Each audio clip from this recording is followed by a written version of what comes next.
As many of you have heard, I recently had the privilege of speaking at the Rotary International Convention and sharing the work of the International Branding Committee I've had the privilege of chairing for the past 2 years. The campaign we unveiled to more than 40,000 Rotarians from around the world is intended to capture the unique essence of Rotarians, better communicating their leadership skills, passion, creativity, and collaborative spirit that get things done. The campaign, as President Sonia, I love calling you that, has already alluded to, is called simply People of Action. Speaker, I started thinking about our last gubernatorial campaign and all the promises made, promises of taking action to address issues that are critical to our state's success. So for all of you who know me, I did a little research. And here's what I found.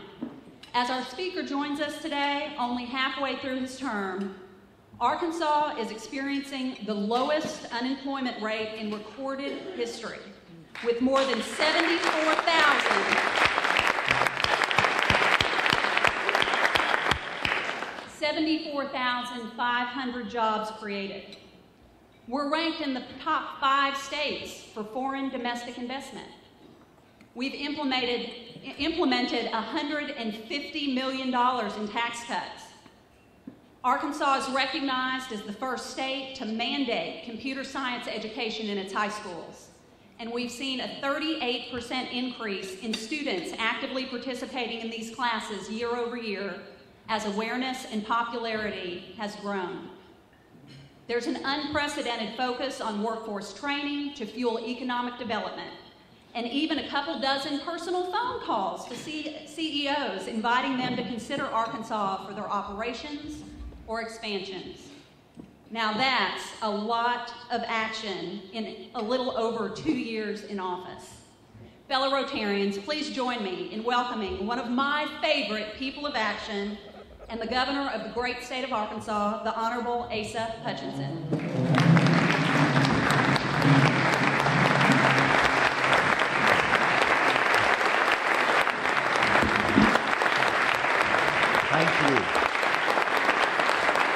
Thank you.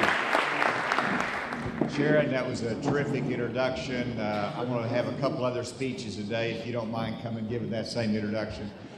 Great job. And I appreciate the welcome, and I very much appreciate the Paul Harris recognition and contributions made in my honor. As a fellow former Rotarian, I recognize the significance of Paul Harris Fellow, and I very much appreciate it and am honored to receive that. I look out here and I recognize that I did get to speak here about a year ago. And as a politician, let me tell you, it means something when you get invited back somewhere. So thank you for this opportunity to talk again about the state of Arkansas and some of the things that are happening here. I do have a couple of my key staff that's here. Amy Fetcher's here is my Chief Transformation Officer. We're trying to change state government. And then Kelly Eichler, my Senior Advisor for Criminal Justice Issues, both hot topics. And so feel free to tell them what to do afterwards. You know, somebody commented as I came in that you just got back off of a trade mission overseas, and I did. And I won't talk long about it, but it's extraordinary to be able to go to France and to meet with the CEOs and the leadership of Dassault Falcon Jet and say, Little Rock, Arkansas needs you, supports you, anything we can do to help, we want to do. I go to the air show and support our aero defense industry here. I go to Germany. I met with those that are financing Big River Steel in the Delta. I met with those potential investors there that there's opportunity in Arkansas. Met with SMS Group that helps support the steel industry in Germany. I go to Israel, and this was a new occasion for us as we go to Israel, and I met with technology companies. I met with the firearms industry. I saw opportunities for us in this state.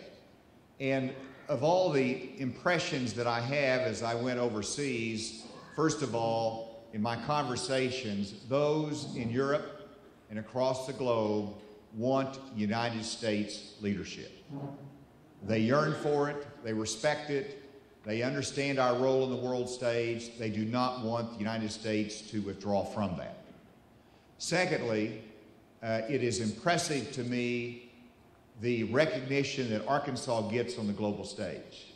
And because we're there, because we're marketing this state, because they recognize the connection and the foreign investment from Germany and France and other countries here in Arkansas, we are a player on the global stage. And then finally, the specific meetings we had gives us opportunities for the future. So I just want to report to you, those are good trips. I'm proud to represent Arkansas across the globe, and I think it pays off. Now, as I returned, of course, you want to reconnect, you want to get back out in the places in Arkansas that we hold dear. So I took my first invitation, and that was to go down to Hampton, Arkansas, and to go to the Hogskin Parade. And so I went to the Hogskin Parade. If you haven't been there, you ought to go. And as I went there, I got there a little bit early, and I started shaking hands with everybody and saying hello to them. And this lady came up to me, and she says, "Can I give you a hug?" Now, that's not a question you get every day. And I said, of course, well, sure. So she gives me the most tender hug, and then she steps away, and she says, "Now, just who are you?" So it's just a reminder to me that not everything happens at the state capitol. Not everything revolves around what we think about in state government, but there is a lot of other things happen in the state of Arkansas, from family to community to parades, and it's refreshing to be humbled, and it's refreshing to get out in this incredible state that we have. And so I'm very excited about where we are in this state. And Ted, I enjoyed your news. I can't create the news that you read, but I did think it's important amidst all the challenges that we see in life, all the challenges that we have in our everyday life, and whenever we read the newspaper and we hear the news. I think it is nice every once in a while to reflect upon some good news. And if you picked up the newspaper this morning, you read on the front page that educational test scores in Arkansas are up. Under the ACT Aspire that I initiated, that replaced the old Park exam, that ACT Aspire is the second year in a row that we've given that test, and we're up in reading and math, and in fact the results have improved at every subject area across the board in our grade levels. This is good news for Arkansas. It's been mentioned that we have a low unemployment rate in Arkansas. And so did you ever think that we would have the challenge in Arkansas that where you get to a 3.4% unemployment rate and you say, it's okay to slow down just a little bit. We need workers. We've got to have workers for our industry as we attract industry. And if you talk to any construction trade or company in this state, they're growing, they're building, they're prospering, they're doing well, and they say we need workers. And that's a good place to be, because I want people to come into this state and grow with us. And so it's not just about putting people to work, which we want to do. We want to expand training opportunities. We want to bring more people in the workforce. We want to move them off of dependency into work, and we can break that cycle. We also want to attract people to our state. There's other good news that are not in the headlines that you might not read about, but I want to share with you today. Yesterday, I got briefed by Director Larry Walther, who's doing a great job at the Department of Finance and Administration, and we just closed out our fiscal year, 2017, and he gave me the results, which you've read about some of these, but some of you haven't. We have a $15 million surplus, and that is over the original forecasted budget.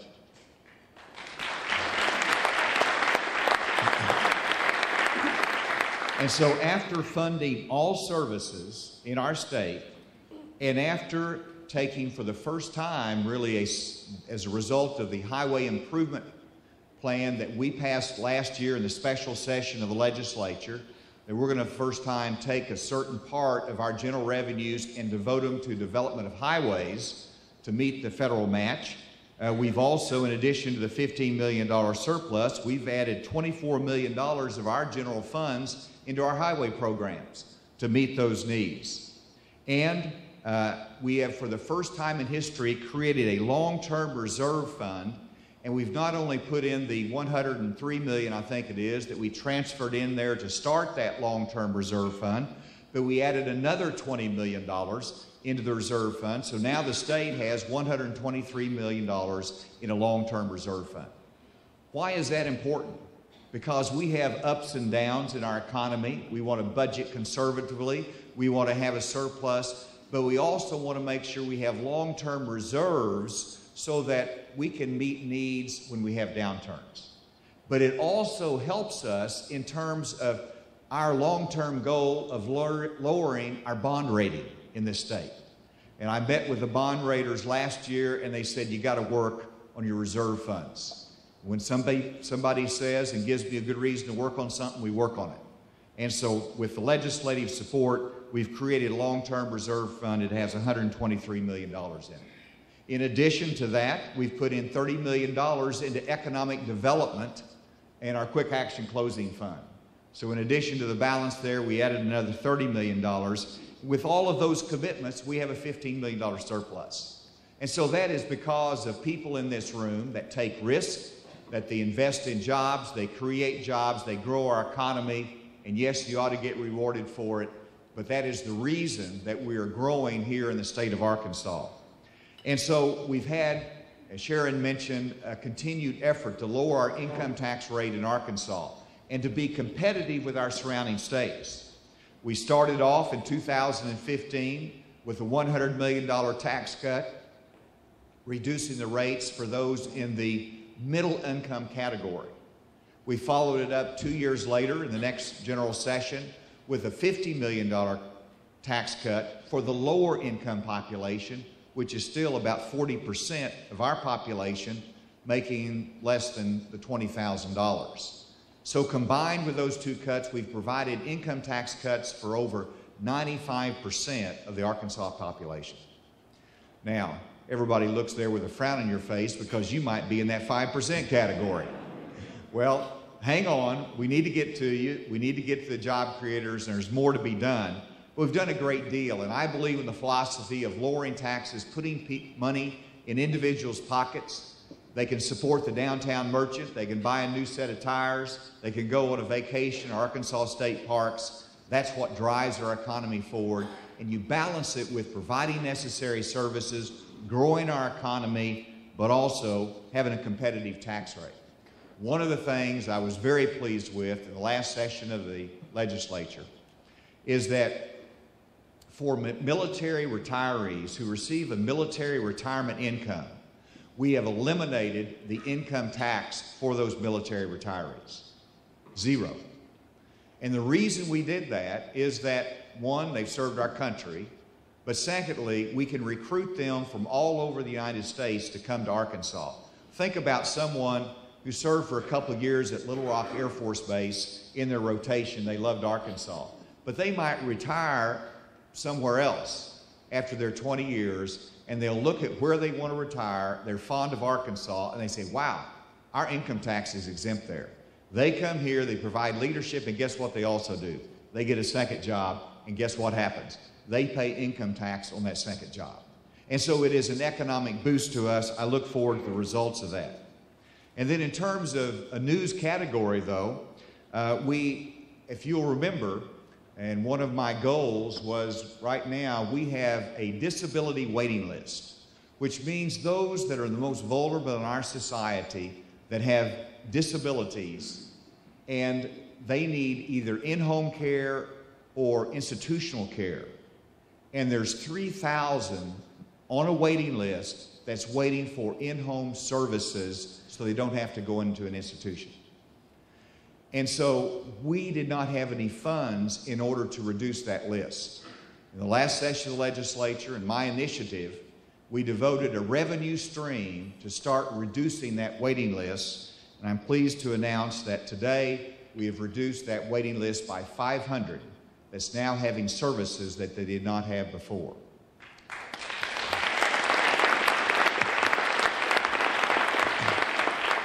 There's more to be done, but whenever you tackle a problem, you start at the beginning and you work on it step by step. We will continue to do that.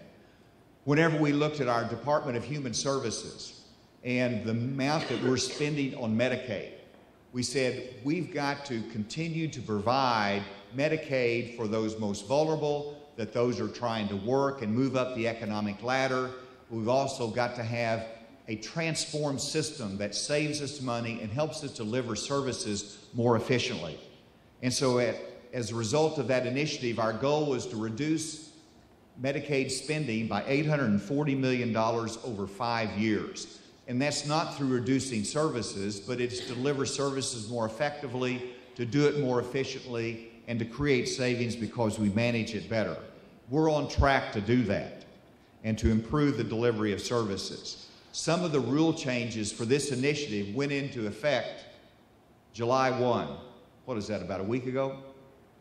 And as a result of those rule changes, we're tackling a problem that has been very difficult for this state. And as a former head of the DEA, I recognize that when you look at the drug problems that we face in our society, whether they're opioid abuse, whether it is cocaine, and by the way, the Arkansas State Police did an incredible seizure yesterday of cocaine, which is not necessarily good news other than the fact that we got it, and stopping that flow in here. But the drug problems that have been historic in our state, we have to continue to work on those, and it's an enforcement issue, it's an education issue, but it's also a treatment issue. And we have to have the systems in place to treat those with drug addictions.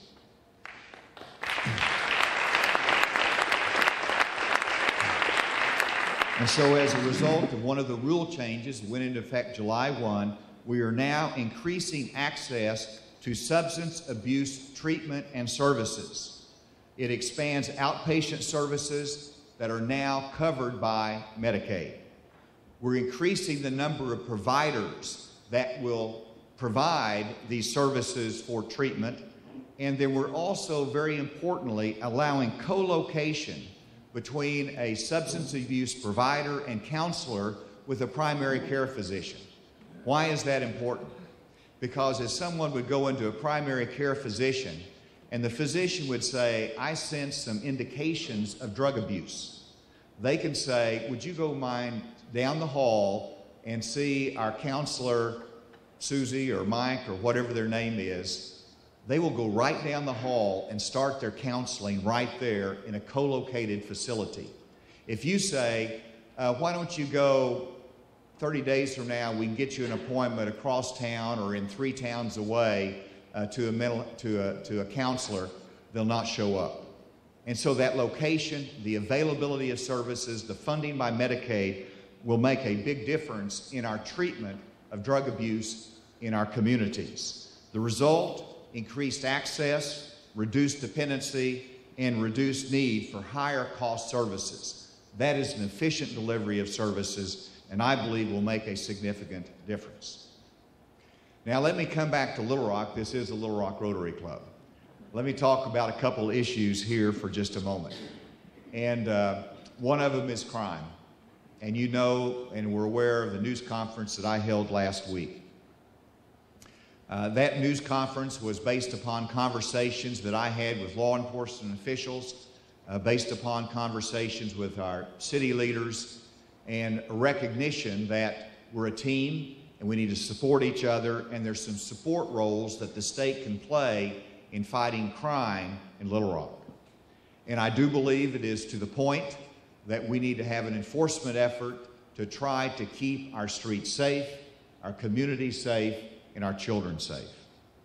And so the state role is not to supplant the city, because the city is responsible. It is a city local enforcement effort, and we simply want to back them up and assist in any way that we can. So there's 3 areas of support that we have offered the city and that they have accepted. One is the Joint Investigative Group. It's not a thinking task force. It's not a task force of community leaders to think about the problem. It's an enforcement issue. And that is a joint investigative group that will bring agents from the FBI, the state police, the Little Rock Police Department, and the Pulaski County Sheriff's Office all together in a co-location. and it has not been done before, in a co-location, sitting side by side, where they can share intelligence, they can target the violent offenders, and they can make the arrests that are needed. And the goal, there's much needs to be done in education, there's much needs to be done in mental services, and offering training to those that need jobs. But it starts with enforcement and safe streets, and that is the emphasis and the message that I wanted to communicate. Secondly, the support effort is through our alcoholic beverage control enforcement. And I've directed them, and they will have a more aggressive initiative in Central Arkansas for those clubs that have liquor licenses or private club license, that they actually obey the closing time, and that our agents are present to make sure that they comply with that. And thirdly, we want to have a more intensive parole supervision and monitoring, particularly of those that come out of prison that may have a history of gang affiliation. And I believe that needs to be something that is addressed, and we need to support the city of Little Rock as they pursue these law enforcement efforts. We are a support mechanism.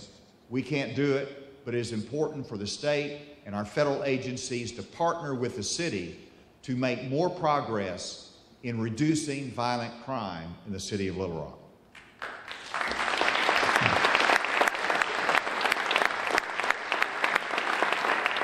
Now, I'll just say one word about the schools.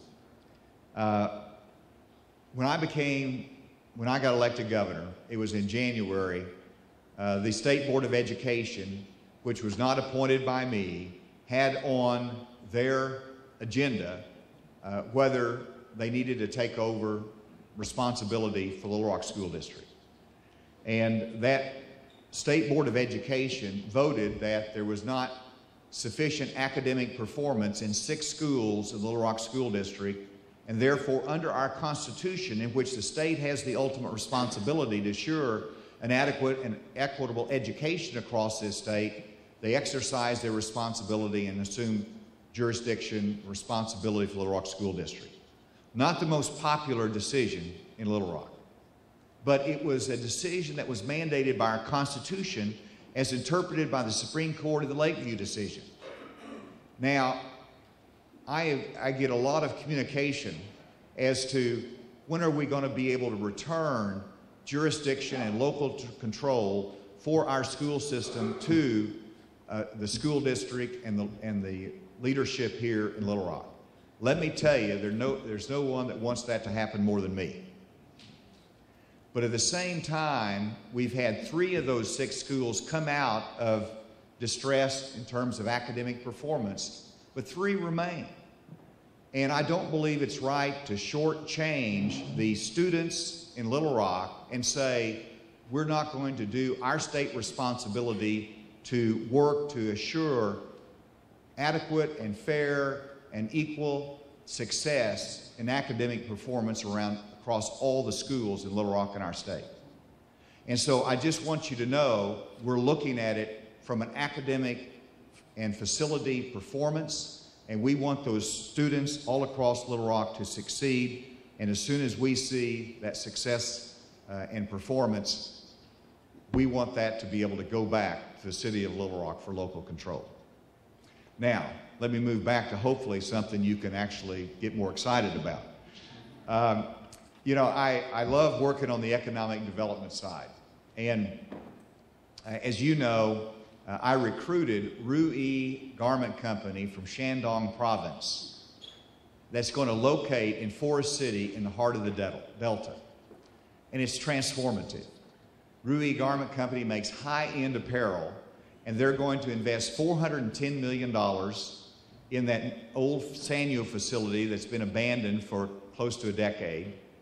They're going to employ up to 800 workers in the heart of the Delta, and they're going to buy 800,000 bales of Arkansas cotton every year. Is that not a win-win?